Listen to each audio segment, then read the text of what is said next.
नमस्कार दोस्तों, स्वागत है आप सभी का हमारे YouTube चैनल संस्कृत वाला मास्टर पर।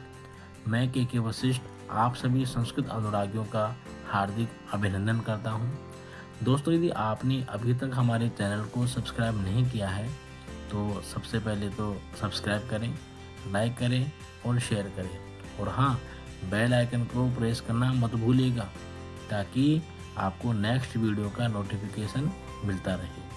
दोस्तों, आज के इस टॉपिक से जो हम पढ़ने वाले हैं, हर परीक्षा में प्रश्न पूछे जाते रहे हैं, चाहे फिर वो आरपीएससी की फर्स्ट ग्रेड टीचर्स की एग्ज़ाम हो, सेकंड ग्रेड टीचर्स की एग्ज़ाम हो, रीट हो, सी टेट हो या अन्य कोई भी एग्ज़ाम हो। तो आज का जो वीडियो है आप सभी के लिए बहुत ही खास होने वाला है, अंत तक देखिएगा।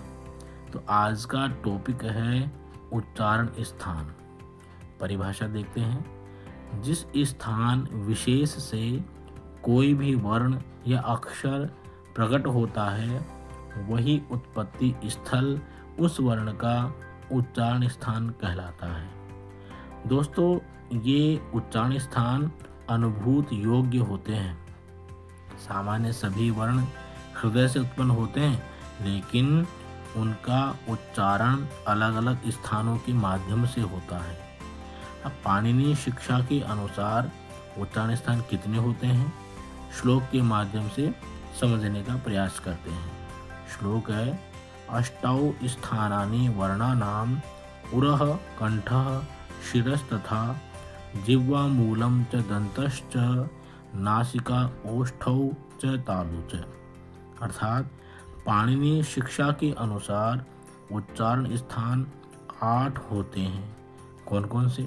उरह अर्थात हृदय, कंठ, सिर, जिह्वामूल, दंत, नासिका, ओष्ठ और तालु। लेकिन उरस अर्थात जो हृदय है, उस हृदय के आधार पर सवर्णता का कार्य संभव नहीं है, इसलिए केवल 7 उच्चारण स्थानों का ही प्रयोग होता है। ये 7 उच्चारण स्थान कौन कौन से हैं? ये हैं कंठ, तालु, मूर्धा, दंत, ओष्ठ, नासिका और जिह्वामूल। तो आज हम सूत्रों के माध्यम से उच्चारण स्थानों के विषय में अध्ययन करने वाले हैं। समझिएगा। पहला सूत्र है, अकुह विसर्जनीयानाम कंठः। अ से तात्पर्य है अ तथा आवर्ण। कु का मतलब है क वर्ग। और क वर्ग में 5 वर्ण होते हैं, क, ख, ग, घ, ण।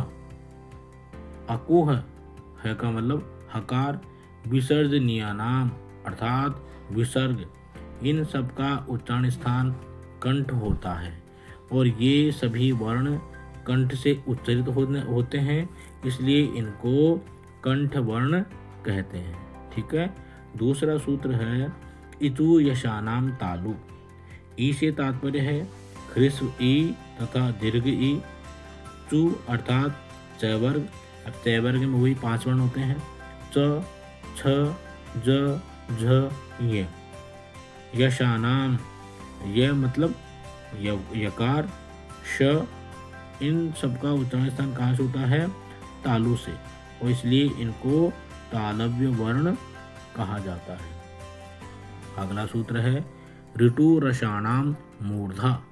री अर्थात ह्रस्व और दीर्घ री।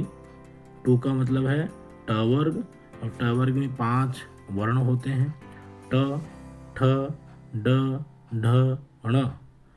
रसाणाम अर्थात रकार और श।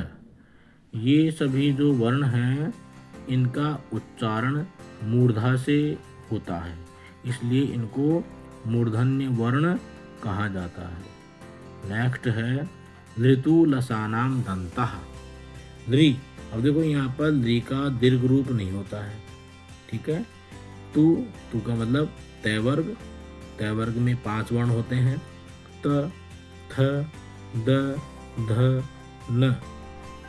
लसानाम अर्थात लकार और स। ये जो वर्ण हैं इनका उच्चारण दांतों की सहायता से किया जाता है। इसलिए इनको कहा जाता है दंत्य वर्ण। ठीक है। नेक्स्ट सूत्र है उपू पद्मानियानाम ओष्ठो। अब देखो यहाँ पे जो पू जो दीर्घ है इसको हमने ह्रस्व किया तो क्या हुआ उपू उपदमानियानाम ओष्ठो। ऊ का मतलब है ह्रस्व ऊ तथा दीर्घ ऊ वर्ण। पू मतलब पैवर्ग। अब पैवर्ग में 5 वर्ण होते हैं प फ ब भ म और उपदमानीय। उपदमानीय प और फ होते हैं और इनके आगे अर्ध विसर्ग जैसा चिन्ह लगाते हैं। ठीक है। और इनका उच्चारण भी अर्ध विसर्ग जैसा होता है। इन सब का उच्चारण ओष्ठ से किया जाता है। ठीक है। इसलिए इनको ओष्ठ वर्ण कहते हैं। अगला है यम गण नानाम नासिका च। अब देखो 5 वर्ण हैं। कौन कौन से? य म ग ण न। ये 5 वर्ण हैं वो अपने अपने वर्ग के क्या पंचम वर्ण है। इसलिए इनका उच्चारण स्थान क्या कहा जाता है? नासिका। लेकिन दे रखा है नासिका च यानी और, अर्थात ये जो वर्ण हैं पांचों, इन पांचों वर्णों का उच्चारण स्थान अपने वर्ग का उच्चारण स्थान तो होगा ही। ठीक है। और साथ में नासिका भी है तो इनका 5 वर्ण हैं उनके 2-2 उच्चारण स्थान होंगे। कौन कौन से? जैसे ण, इसका उच्चारण स्थान क्या होगा? कंठ और नासिका। य का तालु और नासिका। ण मूर्धा और नासिका होगा। न का दंत और नासिका होगा उच्चारण स्थान। और म का उच्चारण स्थान होगा ओष्ठ और नासिका। ठीक है। अगला सूत्र है ए दयितो कंठ तालु। अब देखो हमने ए दयितो को पृथक किया, क्या बना? एत ऐत कंठ तालु। अब जो त वर्ण है इसका इत संज्ञक से लोप हो गया तो क्या बचा? ए ऐ कंठ तालु। अब देखो ए जो वर्ण है ये वर्ण संयुक्त वर्ण होता है, अर्थात इसमें 2 वर्ण हैं। कौन कौन से हैं? अ और ई। अब अ का उच्चारण स्थान होता है कंठ और ई का उच्चारण स्थान होता है तालु। इसलिए ए का उच्चारण स्थान क्या होगा? कंठ तालु। तो ए और ऐ का उच्चारण स्थान कंठ तालु है, इसलिए इनको कंठ तालव्य वर्ण कहा जाता है। ठीक है। अगला देखिए, अगला है ओ दौतो कंठोष्ठम। यहाँ पर भी हम ओ दौतो को पृथक करते हैं, क्या होगा? ओत औत कंठोष्ठम। अब यहाँ पर जो त है इस त का इत संज्ञक से लोप हो जाएगा तो क्या बचा? ओ औ कंठोष्ठम।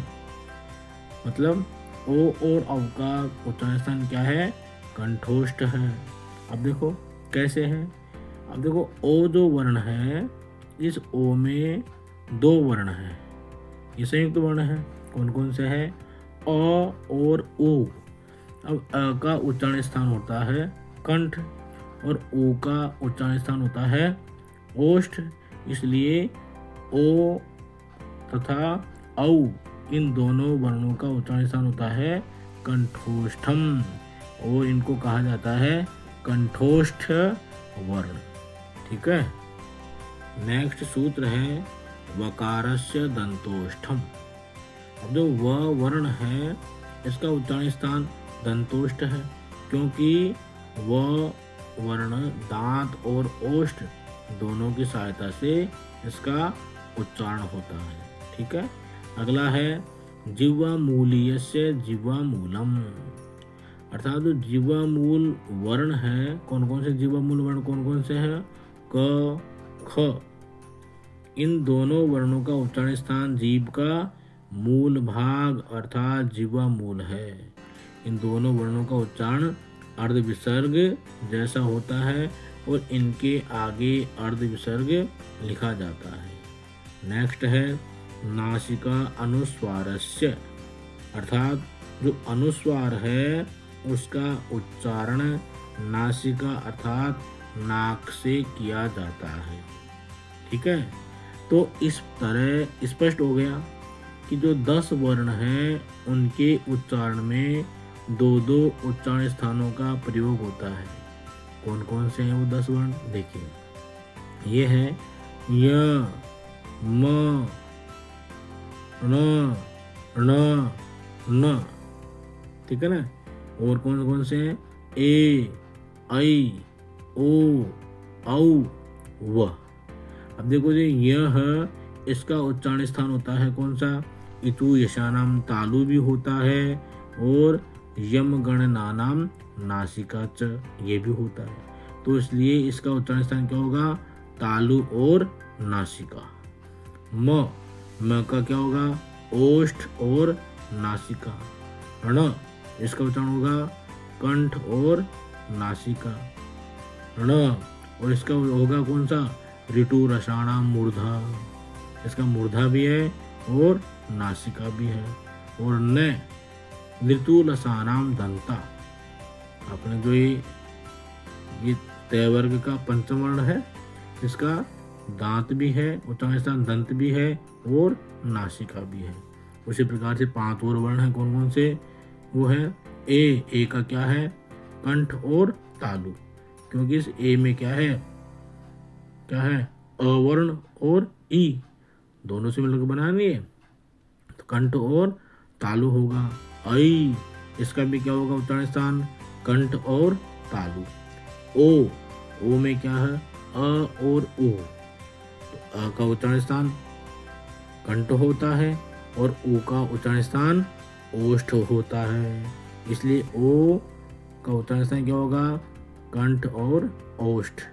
औ और औ का भी क्या होगा उच्चारण स्थान? कंठ और ओष्ठ। और व का उच्चारण स्थान होगा दंत और ओष्ठ। तो ये जो 10 वर्ण हैं इनके उच्चारण स्थान कितने होते हैं? 2-2 होते हैं। बाकी जो 32 वर्ण हैं उनका उच्चारण स्थान एक ही होता है। तो चलिए आगे देखते हैं कि और क्या क्या निष्कर्ष निकलता है। ठीक है, आगे देखते हैं। आगे है देखो, यम वर्णों का उच्चारण स्थान नासिका होता है, अर्थात यम वर्णों को नासिक के वर्ण भी कहा जा सकता है। उदाहरण के माध्यम से समझते हैं। उदाहरण है पलिक्कनी, इसमें 2 ककार है, द्वितीय ककार यम है, अतः द्वितीय ककार का उच्चारण स्थान नासिका होगा, जबकि प्रथम ककार का उच्चारण स्थान कंठ ही होगा। आगे देखते हैं। वैदिक प्रक्रिया में होने वाले धो स्पृष्ट का उच्चारण स्थान भी मूर्धा ही होगा, क्योंकि दुस्पृष्ट ड के स्थान पर ही आदेश होता है। ठीक है, आगे देखें। सामान्यतः विसर्ग का उच्चारण स्थान कंठ होता है, जीवामूलीय वर्णों का उच्चारण स्थान जीवामूल होता है तथा उपदमानीय वर्णों का उच्चारण स्थान ओष्ठ होता है। ठीक है, ये सामान्य भाषा है, हमने सामान्य नियम पढ़े हैं।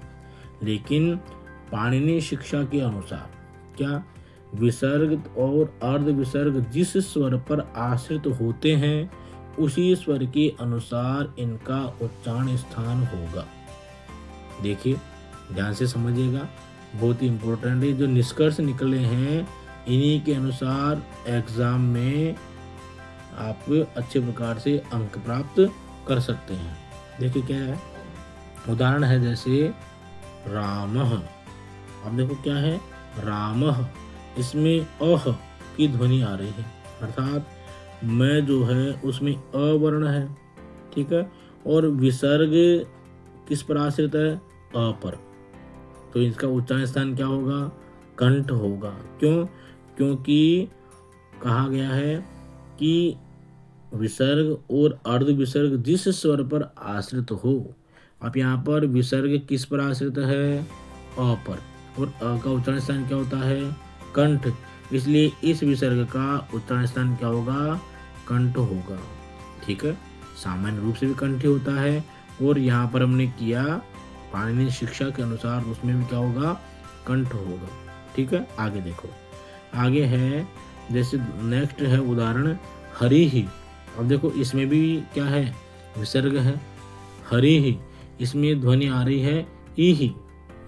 अब हरि में जो विसर्ग है उसका उच्चारण स्थान ऐसे तो क्या होना चाहिए, आप एग्जाम में क्या करते हो, विसर्ग है इसका मतलब क्या होगा, कंठ होगा, लेकिन यहाँ पर कंठ नहीं होगा। कैसे, कहा गया है कि विसर्ग और अर्धविसर्ग जिस स्वर पर आश्रित होते हैं उसी स्वर के अनुसार उनका उच्चारण स्थान होगा। अब यहाँ पर किस स्वर पर आश्रित है, यहाँ पर जो विसर्ग है यह विसर्ग ई पर आश्रित है और ई का उच्चारण स्थान होता है कौन सा, तालु। इसलिए यहाँ पर इस विसर्ग का उच्चारण स्थान क्या होगा, तालु होगा। समझ में आया। आगे देखो, आगे है रामयोः। क्या है, रामयोः, ध्वनि किसकी आ रही है, ओहो। अब देखो ये जो विसर्ग है आपने तो साधारण रूप से तो पढ़ा है, तो उसके अनुसार तो क्या करोगे आप, विसर्ग है इसका मतलब इसका उच्चारण स्थान क्या होगा, कंठ होगा। लेकिन यहाँ पर कंठ नहीं होगा क्योंकि ये विसर्ग किस पर आश्रित है, ओ, और ओ का उच्चारण स्थान क्या होता है, ओ का उच्चारण स्थान होता है कंठोष्ठ। क्या होता है, कंठोष्ठ। इसलिए यहाँ पर विसर्ग का उच्चारण स्थान होगा कंठोष्ठ होगा। समझ में आ गया। आगे देखो, राम क्रीडति। देखो क्रीडति का वर्ण है और क के आगे क्या है, अर्ध विसर्ग मतलब जीवामूल। जीवामूल है ना। अब जीवामूल का क्या उच्चारण स्थान क्या होता है, ऐसे जीवामूलीयस्य जीवामूलम, आपने ये पढ़ा है ना। लेकिन ये अर्ध विसर्ग में जो अवर्ण है उस अ स्वर पर आश्रित है, इसलिए अ का उच्चारण स्थान क्या होता है, अकुह विसर्जनीयानाम कंठ है। इसलिए इस अर्ध विसर्ग का उच्चारण स्थान भी क्या होगा, कंठ होगा। समझ में। चलो और देखते हैं, वृक्ष फलति। अब देखो फ है, फ के आगे अर्ध विसर्ग है तो क्या हो गया, ये उपदमानीय वर्ण हो गया। अब उपदमानीय वर्ण का आप क्या करोगे, उपदमानीय वर्णों का आप क्या करोगे, उच्चारण स्थान ओष्ठ होना चाहिए, आपने जैसे पढ़ा है। लेकिन पाणिनि शिक्षा के अनुसार क्या दे रखा है कि विसर्ग और अर्ध विसर्ग जिस स्वर पर आश्रित हो उसी स्वर के अनुसार इनका उच्चारण स्थान होगा। अब यहाँ पर अर्ध विसर्ग है, ये किस पर आश्रित है, वृक्ष। श में क्या है, अ, और अ का उच्चारण स्थान क्या होता है, कंठ। तो यहाँ पर अर्ध विसर्ग जो उपदमानीय वर्ण है इस अर्ध विसर्ग का उच्चारण स्थान क्या होगा, कंठ होगा। तो दोस्तों कैसा लगा आपको ये वीडियो, कमेंट्स बॉक्स में कमेंट्स करके ज़रूर बताइएगा। तो फिर मिलते हैं कुछ नया, कुछ अलग और कुछ खास लेकर के। तब तक के लिए नमस्कार।